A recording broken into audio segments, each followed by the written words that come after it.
Good morning, you guys. So I am going to share a devotion, a teaching today that is not unique to me. I heard it and I've been thinking about it and kind of studying on it and thought I'd share it with you. So we're going to be in Genesis 7 and 8 today. And Genesis 7 and 8 is the story of the flood, of Noah and the flood. And I'm not going to read that to you because I think that pretty much most everyone knows the story of Noah and the flood. But I had it presented to me in a way I hadn't really thought about before. First of all, we know that Noah built an ark.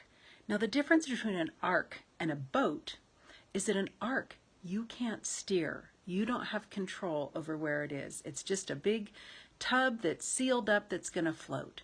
So it wasn't like Noah could direct a course. So Noah and his sons and their wives and families and all the animals get on the ark and God seals it up.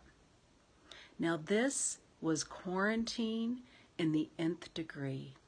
These guys are all in this big ark and it starts raining. Now, we know that it said that it's going to rain for 40 days and 40 nights, and I'm kind of assuming maybe Noah knew that, but maybe he didn't. Remember that there's a chance that they had never even seen rain before, so they didn't know what this even was going to look like.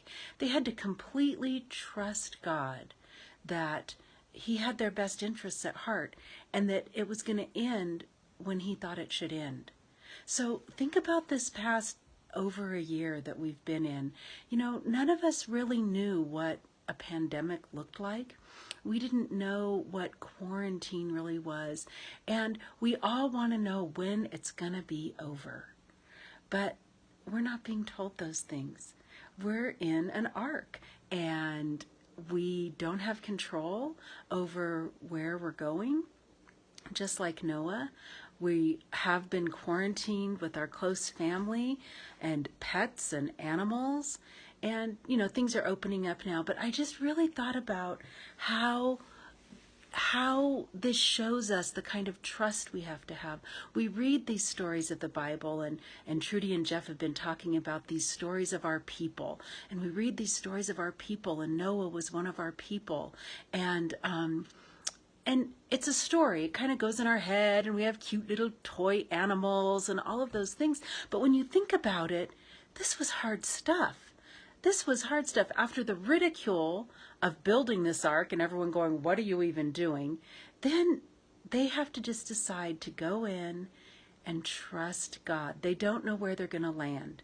They don't know what they're going to do when they land. They don't know what the world is going to look like when they land. They don't know anything, and they don't know when it will be over. They don't know when the land will be dry. They know nothing. Their lives are in the palm of God's hands, and they just have to trust and obey. That great old hymn, trust and obey. And I think that's what God asks us to do every day, trust and obey. We get into very difficult seasons of our life and we want it to end, and we don't know when it will end. We don't know when the answer is coming. But you know, just like for Noah, there's a rainbow coming. There's a rainbow at the end, and God's going to make his promises to us, and he's going to abide by his promises to us, and we can trust in that and rest in that assurance. So have a great week, you guys. Bye-bye.